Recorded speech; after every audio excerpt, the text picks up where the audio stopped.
বন্ধুরা দেখতে পাচ্ছ আমার চোখে কি হয়েছে। এটা চোখে হয়নি, এই যে ভুরু আছে সেই ভুরুর উপরে। আমি রাতের বেলায় আমার বেডে শুয়েছিলাম, তো রাতের বেলা কোনো পোকা কামড়ে দিয়েছে, ঠিক আছে, কিংবা উপর দিয়ে চলে গেছে। তো এরকম পোকা যদি কারোর শরীরে লাগে কোথাও, তাহলে অবশ্যই ডাক্তার দেখিয়ে নেবে।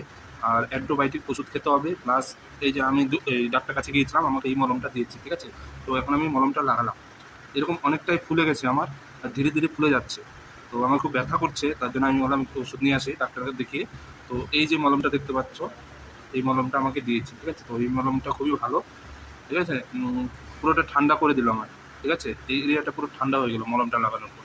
তো এরকম যদি কারোর প্রবলেম হয়, কারো যদি পোকা কামড়ায়, যে কোনো পোকা হোক, জঙ্গলে অনেক রকমের পোকা থাকে, তাহলে অবশ্যই ডাক্তার দেখিয়ে নেবে, ঠিক আছে। কারণ ট্রিটমেন্ট হওয়া খুব জরুরি, কারণ কোথা থেকে কী ইনফেকশন হয়ে যাবে কেউ বলতে পারবে না। স্কিনের ব্যাপার, আর চোখের উপরে আছে, ওর জন্য আমিও ডাক্তার দেখিয়ে নিলাম। তোমাদের যদি কারোর কিছু হয় তোমরা অবশ্যই ডাক্তার দেখিয়ে নেবে, ঠিক আছে।